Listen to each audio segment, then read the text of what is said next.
Lehetséges, hogy hallottátok, hogy a Focus Nordic nagykövetei lettünk. Ez egy elég jó dolog.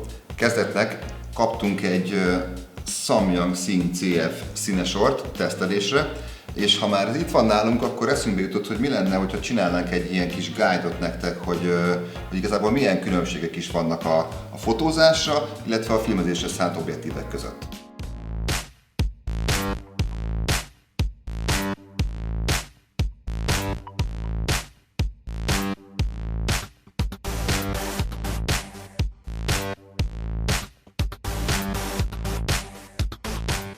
Sok filmes fotósként indult és tért át a mozgókép világába, többek között mi is. Aki így tett, az először valószínűleg egy DSLR vagy milcvázzal kezdte, és használta a már meglévő fotós objektíveit. Mikor az kérdés, de mindenki el fog jutni arra a szintre, amikor elkezditek érezni ezeknek az optikáknak a határait, vagy leginkább korlátjait. Ekkor nyitsz egy böngészőt, és megnézed, mit használnak Hollywoodban, aztán megnézed, hogy ez mennyibe kerül. Miután magadhoz tértél az első soktól, azért eláruljuk, hogy szerencsére már nem csak az a pár top márka létezik a piacon, mások is elkezdtek filmes objektíveket gyártani. Még mindig más kategória, mint a fotós társai, de szerencsére már nem kell egy kisebb város éves költségvetését rászenni egy ilyen objektívszetre. Pár pontban összeszedtük, hogy mik azok a különbségek, amik miatt hosszú távon szükség lesz egy-két ilyen objektívre. Amint tudjuk, a fotós objektíveken F-fel jelölik a fényerőt, ami igazából a legnagyobb rekesznyílást adja meg. A T-szám egy fokkal összetettebb. A gyújtótávolság és a legnagyobb nyílás mellett figyelembe veszi az optika fényáteresztő képességét, számol a bevonatokkal, a lencsék számával és sűrűségével, és beleszámolja a fényelnyelődést is. Így azt határozza meg, hogy pontosan mennyi fény jut a szenzorunkra. Ez azért nagyon fontos, mert a fotózásra szánt objektíveknél az F és a T érték eltérő lehet.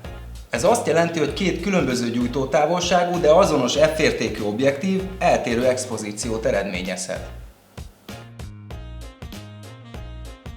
Míg a fotós objektívek többségén a rekeszelés már elektronikus, a filmeseken találunk egy külön gyűrűt erre a célra. Ez általában a gépről nem vezérelhető, manuálisan viszont fokozatmentesen. Olyat, mint objektívbe épített autofókusz, felejtsünk el. Kisebb váz esetén az operatőr állít élességet kézzel, egy nagyobb kameránál ugyanez már egy külön stábtag feladata. Emiatt egy picit más is a tubus felépítése. Nem csak egy felülről látható infoablakunk van, a távolságértékeket jól olvashatóan oldalt helyezték el. Ezeken még világítanak a sötétben is.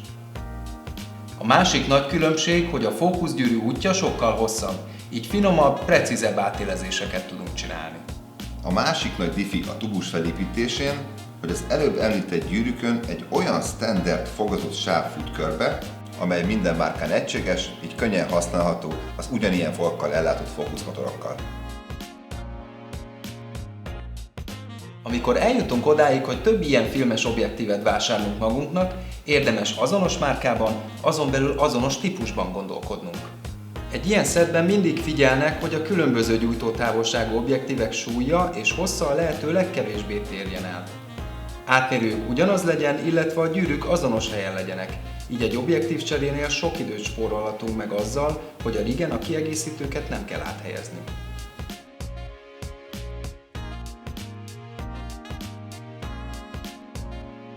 A filmezéshez szánt optikák rajzolata is más. Felbontó képességük nagyon magas, a leképezési hibákat, mint például a vinyettálás vagy a torzítás erősen javították. Kissé lágyabb képet kapunk alacsonyabb kontraszttal, ami több lehetőséget biztosít az utómunkánál.